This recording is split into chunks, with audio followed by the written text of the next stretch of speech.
Welcome to Tribal Jazzman Scholar. I'm going to talk about something near and dear to my heart, and that's music. Human beings are profoundly musical, and I don't just mean those people who can play instruments, but I mean everyone who can speak is doing something very, very musical.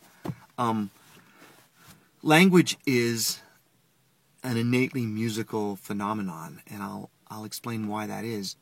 If I take a vowel like ah, it's a tone. Ah. If I change the shape of the bones of my face, I change the resonators, and while I can sing the same tone with the letter O, ah, or short I, eh, I could sing all these vowels, and you can hear the changes in the vowel without hearing a change in the tone, the fundamental tone. So, I,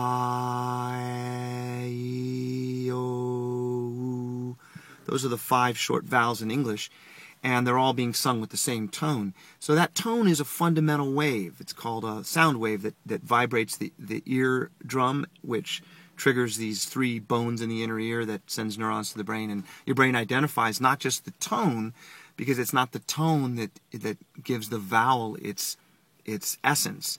The vowel is a product of something else. Because if I'm singing a fundamental tone, let's just say that note is E flat. I-O. How is it that you hear a different vowel? Well, the same question could be asked, why does a flute playing middle C sound noticeably different than a trumpet playing middle C? Or how does a guitar sound so different from a violin playing the same note? Assuming you pluck the violin and not bow it.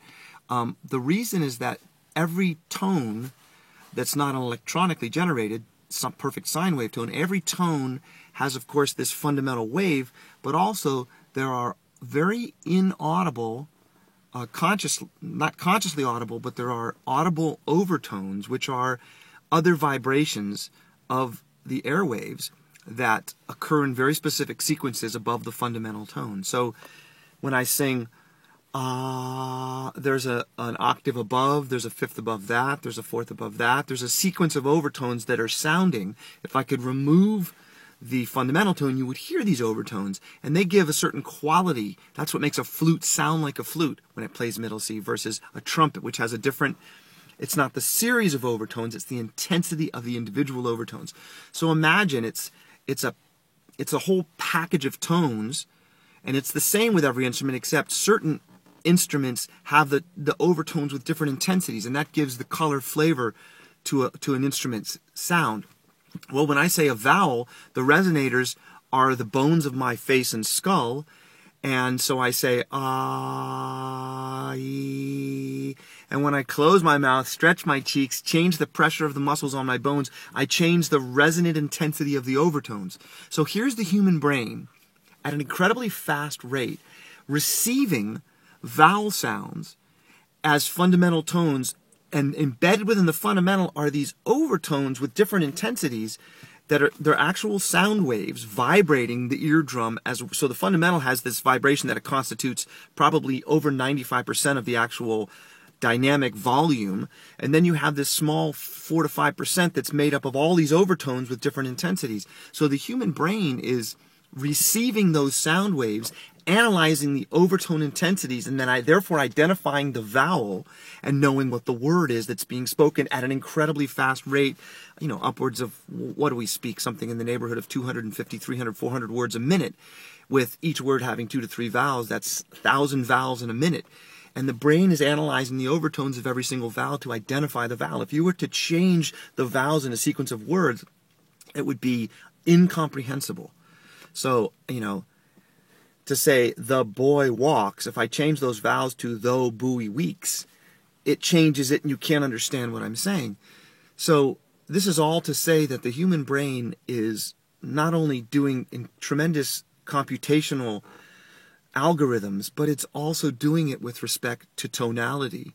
And it is part and parcel of the profound, complexly musical nature of the human brain. So when we, pick up instruments and make glorious sounds together, whether, as amateurs or professionals, we're doing something that is organic to the structure of the brain, and we would do well to include it in school curriculum with a little more rigor and to analyze and study it with a little more discipline to understand how profoundly linked it is to language. and to recognize that. I have several books I purchased on the relationship between music and language, and none of them mention this relationship of overtones to vowels. I got that out of a book written by a professor from Colgate University, Jocelyn Godwin. He wrote a book called The Mystery of the Seven Vowels. He's a consummate virtuoso harpsichordist, and he's also a mystic. So he writes about some of these ancient forms of wisdom, and one of them being the relationship of sound to the seven spheres of the planets. And it's a very complicated set of theories, but the one that I sort of culled from that was this relationship of vowels to overtone intensities, which brought to my attention the profoundly musical nature of the human brain in understanding language. And with that, Tribal Jazzman Scholar will sign off for today. Thanks for joining me.